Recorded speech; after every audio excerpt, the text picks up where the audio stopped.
Dear students, let us start the discussion on 22nd February 2016 newspaper. Now this article by Faisal Devji, the central article is a bit complicated today. The article comes through three streams. One is Ambedkarian, the rightist Hindu stream during pre-independence era, and Gandhian thoughts about the Dalits. How Ambedkar and Gandhian thoughts, they are different from each other, and is this anyway relevant to the minorities issue? So, what the right wing concludes is this today. Gandhi and Ambedkar are having opposite views on both Dalits and minorities and their relevant status. And in this context, today the right wing is trying to move close to the Dalits and countering the minorities on this particular stand. So, to what extent is it right to present Ambedkar as opposite to the views of Gandhiji? And the second thing is, to what extent Ambedkar in reality has opposed the minorities and opposed the Gandhian views on minorities? This we need to understand through this article. Now, last year examination, Gandhian and Ambedkarian views and thoughts, there was a question. So, in this context, let's see this.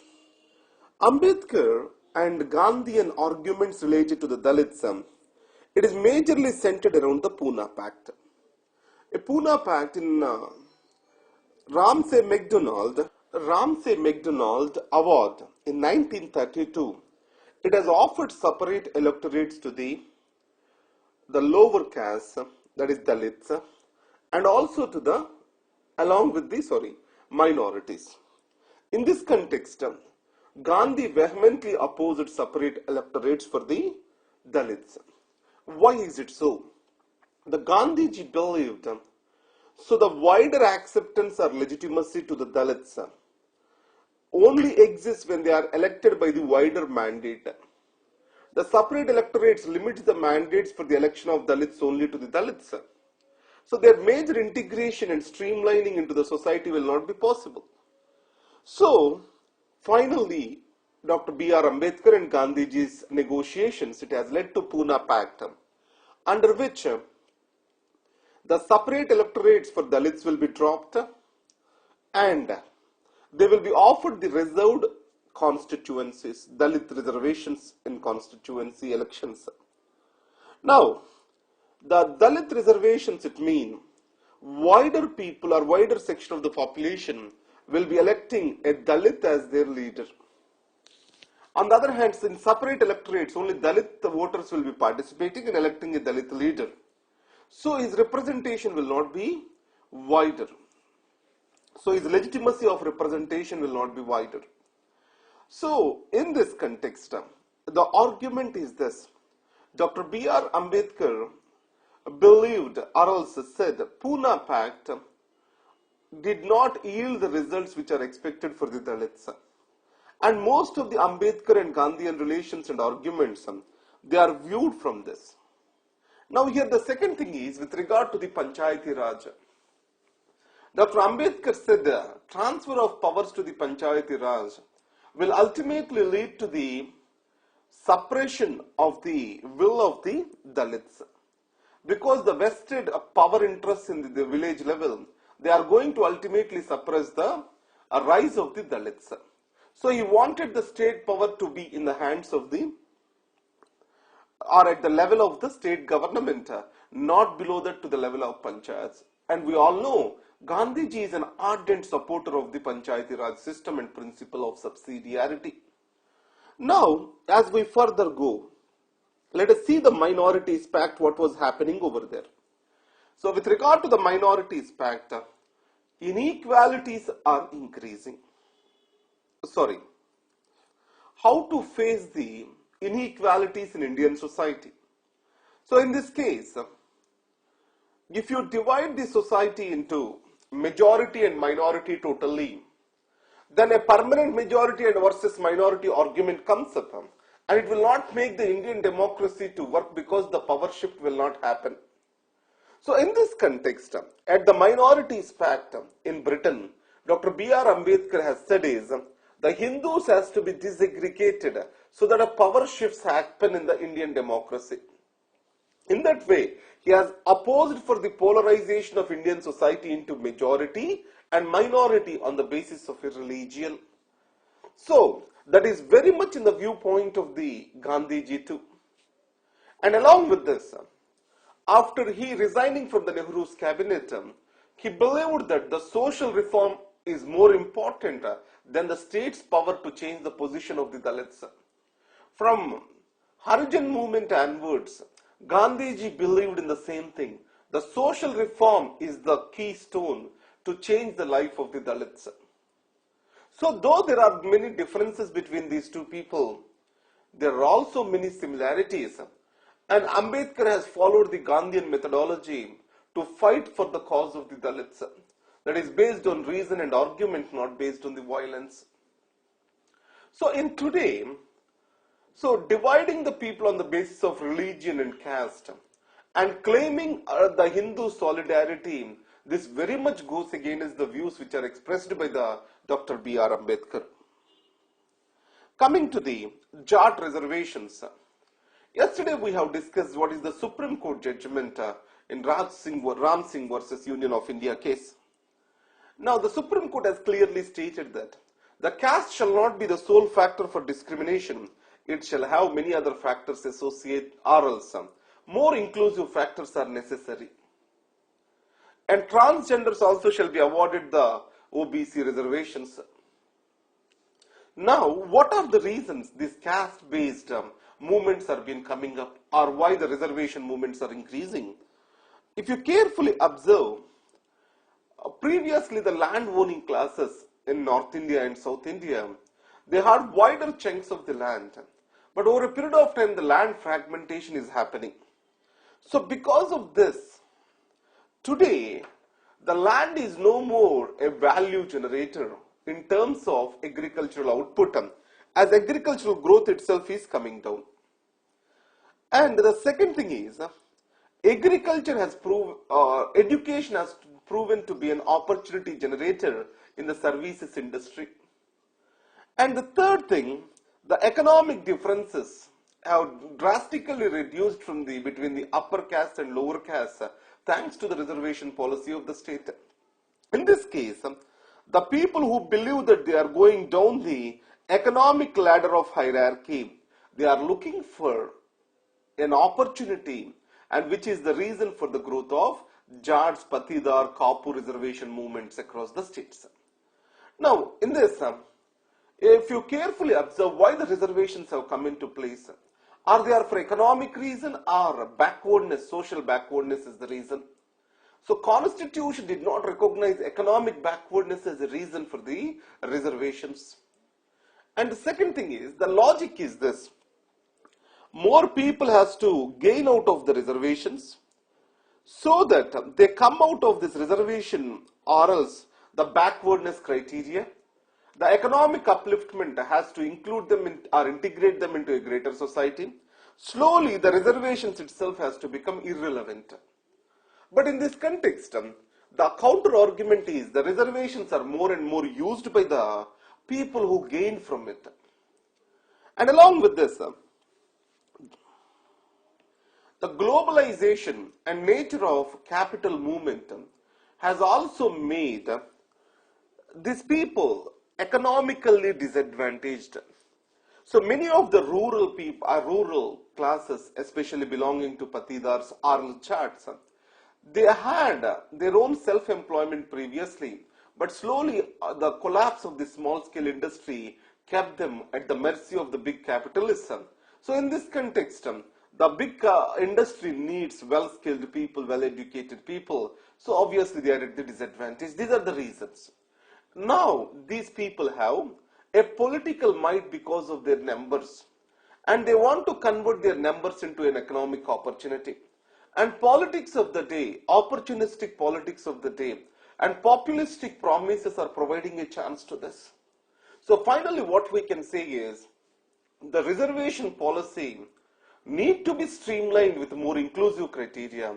At the same time, it shall be made sure that the people who are economically forward and has the control over the assets, they also need to be kept out of the so-called reservation or else the reservation policy of the government.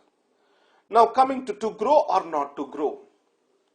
So today we have two things. One is monetary policy and next is fiscal policy. The fiscal policy has to be used now to promote the growth in economy. And the monetary policy has its own limitations. One is whatever the rate cuts, these are not transforming into the reservation or sorry, the betterment of the customers. Because the banks want to gain their profits on the rate cuts. And all the reasons for this are the interest rates offered on the small savings are very high. So to keep their deposits intact, banks are forced to offer the higher interest rates.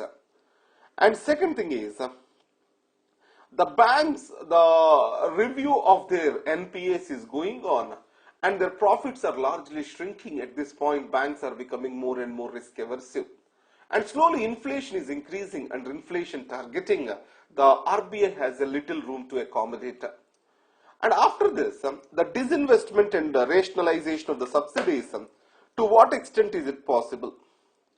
So the disinvestment and any reduction in subsidies is a politically sensitive question. So only option now we are left with improving the government expenditure.